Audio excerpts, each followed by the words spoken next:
சங்கீதம் 25 4ஆம் வசனத்தை வாசிக்க கவனிப்போம்.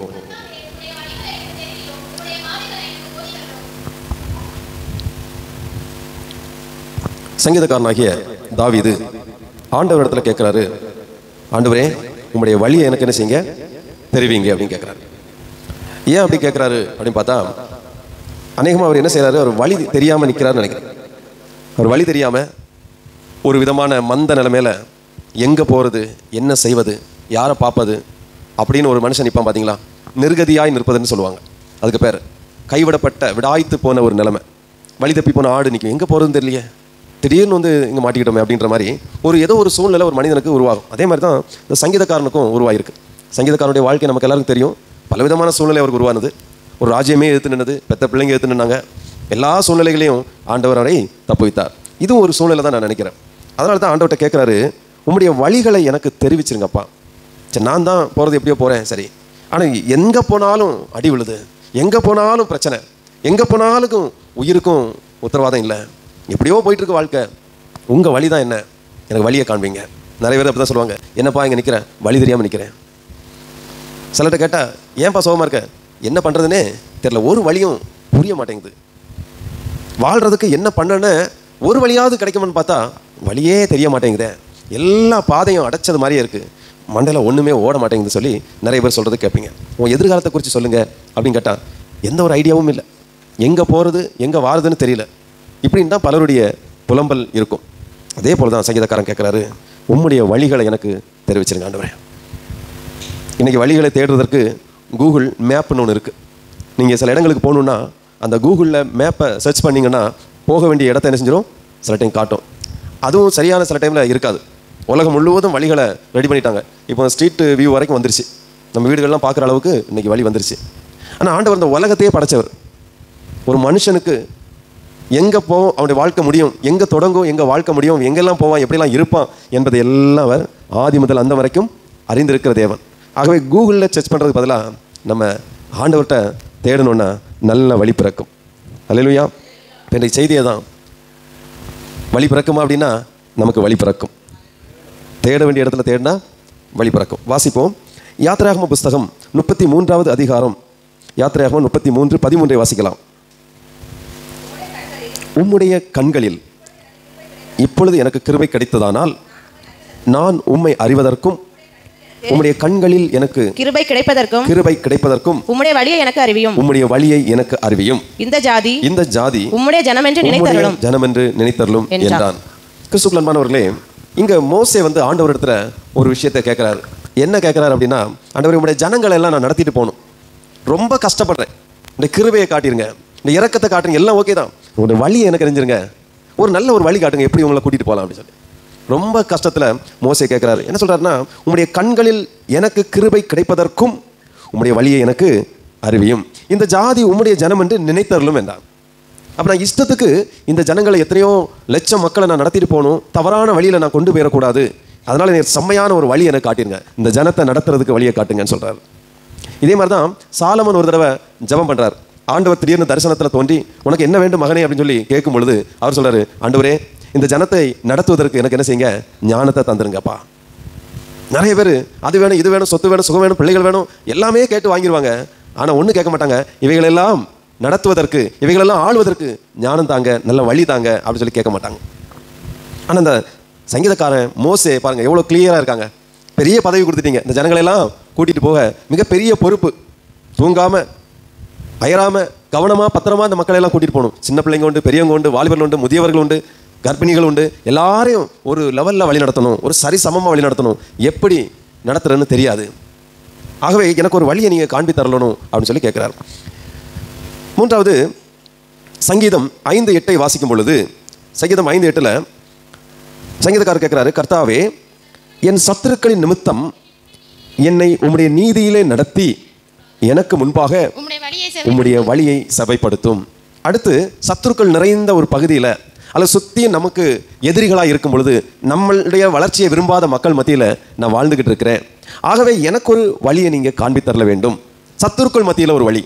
சங்கீதம் 23 நம்ம வாசிக்கும் பொழுது அதிலே சங்கீதக்காரன் சொல்லுறார், சத்துருக்கள் முன்பாக எனக்கு ஒரு பந்தியை நீர் ஆயத்தம் பண்ணணும்னு சொல்லியிருக்கிறார். ஆயத்தம் பண்ணுவீர் அப்படின்னு இருப்பார். அப்படி என்றால் ஆண்டவர் நினைச்சாதான் நம்முடைய வாழ்க்கையில எதுனாலும் நடக்கும். வழி திறக்கண்டாலும் திறக்கும், சத்துருக்கள் மத்தியில் நம் தலை நிமிர வேண்டுமானாலும் ஆண்டவர் நினைச்சா மட்டும்தான் நடக்கும் என்பதுதான் இந்த சங்கீதக்காரர் ஆண்டவருடைய மனிதர்களுடைய கூற்று. எவ்வளோ வித்தக்காரர் சங்கீதக்காரர், எல்லாம் தெரிஞ்சிருந்தாலும், சிங்கத்தையும் கரடியையும் அடக்கி இருந்தாலும், நாட்டையே ஆள அவனுக்கு வாய்ப்பு கிடைத்திருந்தாலும், அவர் சார்ந்திருந்ததெல்லாம் ஆண்டவரைத்தான். அருமையான தேவனுடைய பிள்ளைகளே, கொஞ்சம் வசதி வந்தாலே ஆண்டவரை தேடுவதை மறந்து விடுகிற ஜனங்கள் மத்தியிலே நாம் இருந்து கொண்டு இருக்கிறோம். கொஞ்சம் வசதி வந்தாலே நம்முடைய அருகாமையில் இருக்கிறவர்களை கூட நாம் மறந்து விடுகிறோம். ஆனால் இந்த தேவனுடைய மனுஷர்லாம் பாருங்க, எந்த உயரத்துக்கு போகிறாங்க அந்த அளவுக்கு பயப்படுறாங்க, கூட கொஞ்சம் ஆண்டவரோடு நெருங்குறாங்க. ஐயோ இதை எப்படி நான் செய்வது, எவ்வளோ பெரிய பொறுப்பு தந்திருக்கீங்க. அதே போல் பணம் பெயர் புகழ் வரும்பொழுது மிகப்பெரிய பொறுப்பு. நீங்கள் இல்லாமல் இருக்கும்போது கேஷுவலாக நார்மலாக சாதாரணமாக இருந்துடலாம். நீங்கள் ஒரு லெவலுக்கு மேலே போயிட்டு நீங்கள் இறங்க விரும்பவே மாட்டீங்க. அப்படி இறங்குறதுக்கும் சாவறதுக்கும் சம மாதிரி எண்ணுவீங்க. எத்தனை பேர் அப்படிப்பட்ட ஒரு பெரிய அவமானத்தையும் வேதனையை அனுபவிச்சிருப்பீங்க. நல்லா வாழ்ந்திருப்பீங்க. சிலர் பார்த்தீங்கன்னா நல்ல சம்பளம் கொடுத்து முதலாளியாக இருந்திருப்பாங்க. இன்றைக்கி அந்த சம்பளம் வாங்கினவங்களே நம்மளை என்ன செய்வாங்க, பார் இப்படி ஆகிட்டா, கடங்காரன் ஆகிட்டான், வாழ வழியெல்லாம் போயிட்டான், இவனுக்கு யாரு நீ உதவி செய்வாங்க, ஏளனம் பண்ணி கொண்டு அந்த நிலைமையை அந்த ஊரில் இருந்து கேட்க முடியாமல் நிறைய பேர் ஊரை விட்டு காலி பண்ணி போய் வெளியூரில் போய் எல்லாம் வாழ்கிற மக்கள் எல்லாம் பார்க்க முடியும். சிலர் தான் தவறான முடிவெடுத்து தற்கொலைக்கு நேராக போகிறதே நான் பார்க்க முடியும். அவமானத்தை தாங்க முடியாது. உயர இருந்து இறங்குவது கடினம் அல்ல. ஒரு பதவியில் மனுஷன் இருந்துட்டு இறங்க என்ன பாடுபட, அந்த பதவியை தக்க வைக்கிறதுக்கு அவன் எவ்வளவு போராடுகிறான், எவ்வளவு பணத்தை செலவழிக்கிறான் பாருங்க. அது வரைக்கும் சும்மா இருப்பான். பதவிக்கு ஆபத்துன்னு ஒன்று வரும் பொழுது அவன் அவ்வளவு பாடுபடுறான். நைட்டு ஃபுல்லாக தூங்க மாட்டான். செத்துருனா கூட சாவேன், என் பதவியை விட்டு கூட நான் விட மாட்டேன்னு சொல்லுவான். அந்த அளவுக்கு மனிதனுக்கு இந்த விஷயங்களில் பதவி, பணம், புகழ் இவைகளில் ஒரு பற்றுதல் இருக்கும். ஒரு லெவலில் ஏரியாச்சுன்னா அதுக்கப்புறம் இறங்கி வர ரொம்ப கஷ்டமாக இருக்கும். அந்த சூழ்நிலைகளெல்லாம் பார்க்கணும், ஏளனங்களெல்லாம் நிந்தனைகளெல்லாம் வந்துடலாம். அந்த நிந்தனைகளெல்லாம் தாங்கிறதுக்கு பலம் வேணும்.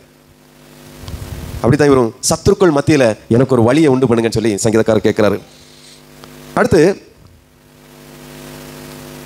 சங்கீதம் 86 வாசிப்போம். 86 11 வாசிக்கலாம். 86 சங்கீதம் 86 11. கர்த்தாவே உமது வழியை எனக்கு போதியும், நான் உமது சத்தியத்திலே நடப்பேன். நான் உமது நாமத்திற்கு பயந்திருக்கும்படி என் இருதயத்தை ஒருமுகப்படுத்தும். இங்கே சொல்கிறது வேதம், கர்த்தாவே உமது வழியை எனக்கு போதியும், நான் உமது சத்தியத்திலே நடப்பதற்கு. வழி எனக்கு போதிங்க, என்னத்துக்கு? சத்தியத்தில் நடக்கணும், நான் தாறுமாறாக நடந்துடக்கூடாது. ஆகவே சத்தியத்தில் நடப்பதற்கும் ஒரு வழி கேட்கிறார். இப்போ எல்லாவற்றுக்கும் ஆண்டவர்கிட்ட வழி இருக்குது, அதுதானே உண்மை. ஆகவே தான் ஆண்டவர்கிட்ட எல்லாவற்றையும் கேட்கிறாரு இந்த சங்கீதக்காரன். இன்னும் வாசிக்கலாம் ஒரு வசனத்தை. சங்கீதம் 143 8வது வசனம். சங்கீதம் 143 8.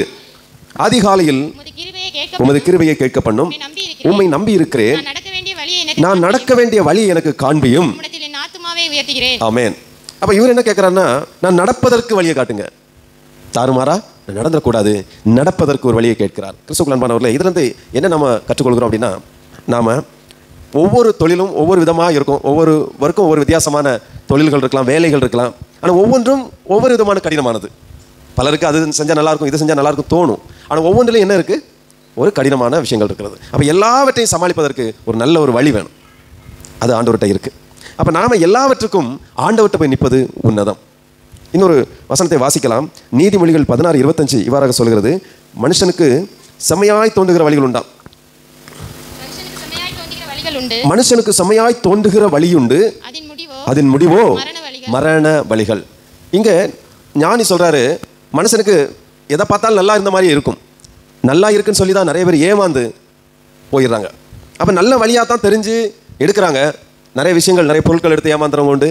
நிறைய பேர் நல்ல குடும்பம் நினச்சி கல்யாணம் பண்ணோம், ஏமாந்துட்டோம். நல்ல பையன் நினச்சி கல்யாணம் பண்ணோம், ஏமாந்துட்டோம். நல்ல பொண்ணு நினச்சி ஏமாந்துட்டோம். நல்ல இடம் நினச்சோம், ஏமாந்துட்டோம்.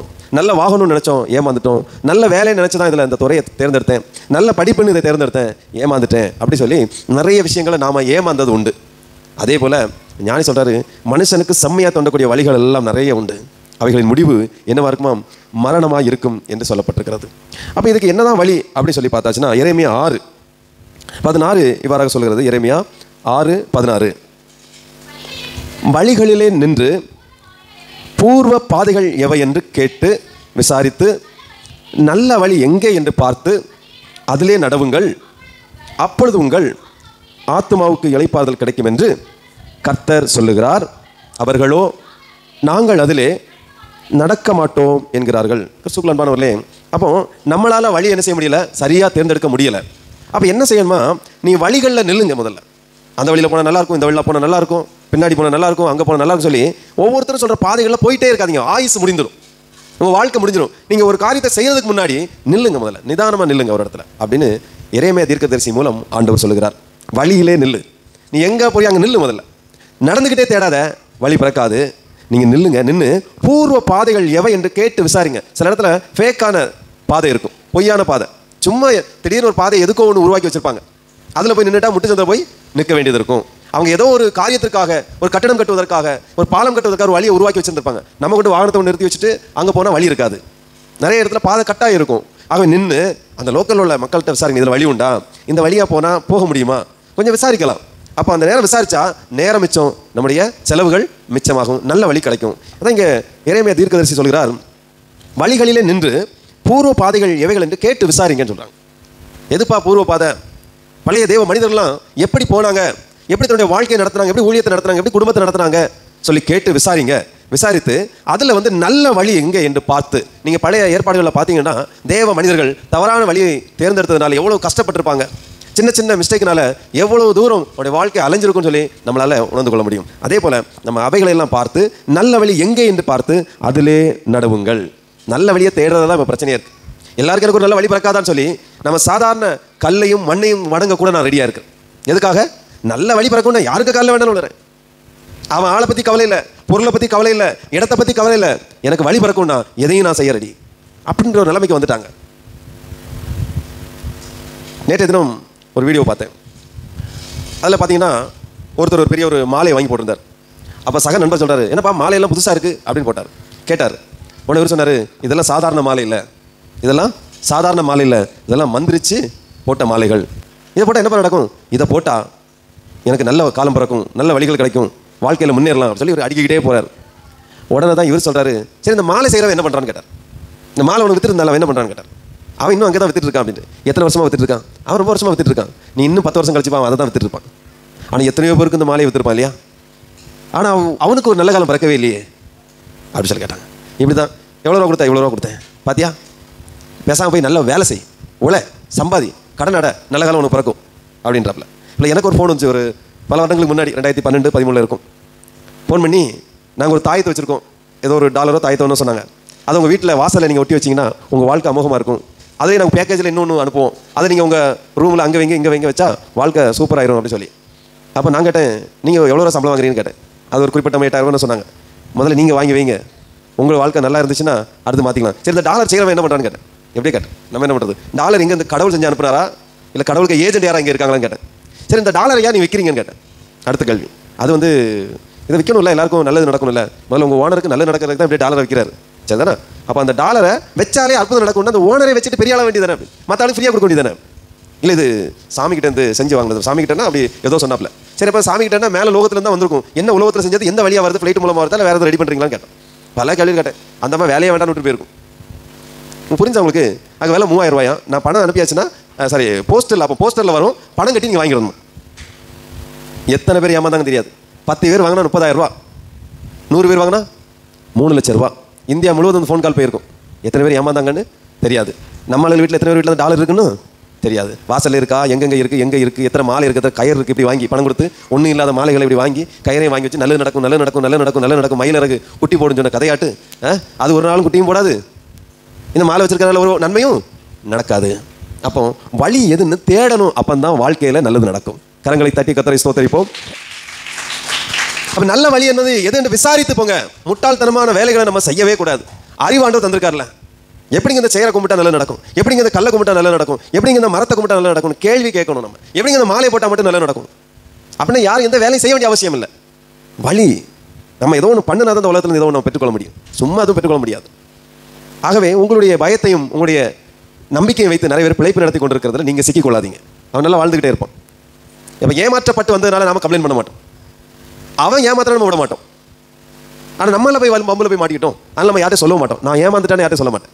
யாரை ஏமாத்தினா ஊர் ஃபுல்லாக சொல்லுவோம், அவன் என்ன ஏமாத்திட்டான், அவன் என்ன ஏமாத்திட்டான்னு சொல்லி இதை அப்படி அமுக்கமாக வச்சுக்குவோம். ஏன்னா நம்மள ரூபா கொடுத்து ஏமாந்தோம், யார்ட்டையும் சொல்ல மாட்டோம். கிறிஸ்துக்குள் பண்ணவர்களே, நல்ல வழி எதுவென்று உணர்ந்து கொள்ளுங்கள். சரி, இப்போ நல்ல வழி பிறக்கணும்னா இப்போ என்ன செய்யணும் அப்படின்னு பார்க்கலாம். வாசிக்கலாம். ஏசாயா 2:3 வாசிப்போம். திரளான ஜனங்கள் புறப்பட்டு வந்து நாம் கர்த்தரின் பர்வதத்துக்கு நாம் கர்த்தரின் பர்வதத்துக்கும் யாக்கோபின் தேவனுடைய ஆலயத்துக்கும் போவோம் வாருங்கள். அவர் தமது வழிகளை நமக்கு போதிப்பார், நாம் அவர் பாதைகளில் நடப்போம் என்பார்கள். ஏனெனில் சீயோனிலிருந்து வேதமும் எருசலேமிலிருந்து கர்த்தருடைய வசனமும் வெளிப்படும். கரங்களை தட்டி கர்த்தருக்கு ஸ்தோத்திரம் செலுத்துவோம். உங்களுக்கு ஏசாயா ஒரு நல்ல ஒரு டிப் சொல்றாரு. ஏசாயா தீர்க்கதரிசி மூலம் ஆண்டவர் உரைக்கிறது என்னன்னா, உங்களுக்கு வழி பிறக்கணும்னா என்ன செய்யணும்னா, நம் கர்த்தரின் பர்வதத்துக்கும் யாக்கோபின் தேவனுடைய ஆலயத்துக்கும் போக வேண்டும் என்று சொல்கிறார். இன்னைக்கு நம்ம அநேகருடைய வாழ்க்கை சின்ன பின்னமாயிருக்கும் இந்த ஆலயத்துக்கு நாம் வராமல் இருந்திருந்தால். எத்தனை பேர் ஒத்துக்கொள்றீங்க? இந்த கர்த்தருடைய பர்வதத்துக்கு நாம் வராமல் இருந்திருந்தால் நம்முடைய வாழ்க்கை தாறுமாறா போயிருக்காதா? இங்க என்ன சொல்லி கொடுத்தாங்க? பணம் கொடுத்தாங்களா? காசு கொடுத்தாங்களா? ஏதாவது செக் ஏதாவது கொடுத்தோமா? மதம் மாத்துறதுக்கு ஏதாவது வெளிநாட்டு ஃபண்ட் ஏதாவது தட்டி விட்டோமா அக்கௌண்ட்ல? இங்க வழி சொல்லி கொடுத்தோம், கர்த்தருடைய வழியை சொல்லி கொடுத்தோம். ஹல்லேலூயா! கர்த்தருடைய வழி இதுவே, இதிலே நடையுங்கள் என்று சொல்லி கொடுத்தோம். இங்க வேதம் சொல்கிறது, நாம் கர்த்தரின் பர்வதத்துக்கும் யாக்கோபின் தேவனுடைய ஆலயத்துக்கும் போவோம் வாருங்கள், அவர் தமது வழிகளை நமக்கு போதிப்பார். இங்க யார் வழியை போதிக்கிறது? இயேசு போதிக்கிறார். என் வழியை நான் போதிச்சிட்டு இருக்கேன், கர்த்தருடைய வழியை உங்களுக்கு போதிச்சிட்டு இருக்கேன். ஏன்னா அவர் எப்படிப்பட்டவர்? நானே வழியும் சத்தியமும் ஜீவனுமா இருக்கேன். கைகளை தட்டி கர்த்தரை ஸ்தோத்திரிங்க. ஆகவே அவரிடத்துல வழியை கேட்க வந்திருக்கீங்க. கண்ட இடத்துல வழியில நிக்காதீங்க. ஒரே வழி, நானே வழியும் சத்தியமும் ஜீவனுமா இருக்கிறேன். அவரை குறித்து அறிந்து கொள்ளணும்னா வாரம் தவறாது எங்க போகணும்? ஆலயத்துக்கு போகணும். 6 நாள் வேலை செஞ்சு 7ஆம் நாள் கர்த்தருடைய சமூகத்தில் நீங்க போகும் பொழுது அவர் தம்முடைய வழிகளை நமக்கு போதிப்பார். ஹல்லேலூயா! இரண்டாவது, அவர் தம்முடைய பாதைகள் காண்பிப்பார். ஹல்லேலூயா! அவர் நம்முடைய பாதைகள் நம்மளை நடங்க என்று சொல்லுவார். ஏனெனில் சீயோனிலிருந்து என்ன கிடைக்கும்? வேதம் வரும். எருசலேமிலிருந்து என்ன கிடைக்கும்? கர்த்தருடைய வசனம் வெளிப்படும். சோ கிறிஸ்துவுக்குள் அன்பானவர்களே, இன்னைக்கு நமக்கு வழி திறக்கணும்னா ஒரே வழி, இயேசுவை ஆலயத்தில் போய் பார்க்க வேண்டும். இரண்டாவது ஒரு வசனத்தை வாசிக்கலாம். சங்கீதம் 32:8 வாசிங்க. நான் உனக்கு போதித்து நீ நடக்க வேண்டிய வழியை உனக்கு காட்டுவேன், உன்மேல் என் கண்ணை வைத்து உனக்கு ஆலோசனை சொல்லுவேன். யார் சொல்றாங்க? ஆண்டவர் சொல்றார். நான் உனக்கு போதித்து ஆலோசனை சொல்லுவேன். அப்போ ஆண்டோடைய சமூகத்தில் என்ன இருக்கும் அப்படின்னா, நிறைய பேர் இந்த போதனையையும் இந்த பிரசங்கத்தை தான் அவாய்ட் பண்ணுவாங்க. ஆனால் இங்கே சர்ச்சை கூடுறதே எதுக்கு தெரியுமா?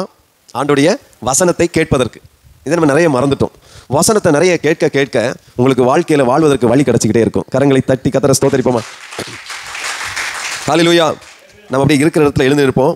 அப்போ இன்றைக்கும் இருக்கிற இடத்துல நம்ம எழுந்து நின்று நம்ம பலவிதமான சூழ்நிலைகளில் நாம் அன்றைக்கி வந்திருப்போம்.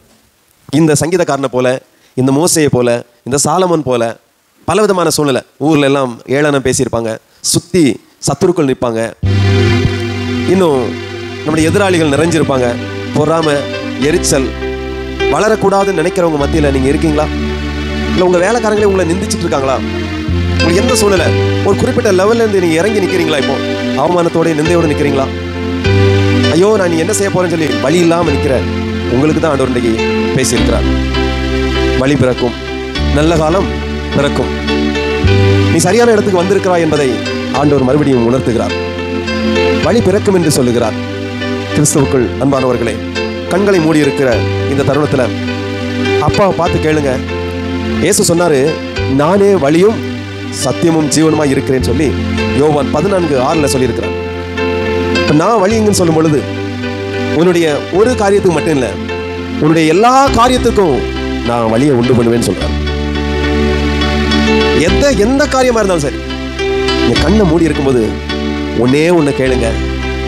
ஆண்டவரே, எனக்கு ஒரு நல்ல வழியை காட்டுங்கப்பா, நான் உண்மையே ஆராதிப்பேன் சொல்லு. நல்ல வழி காட்டுங்க. கேட்போமா?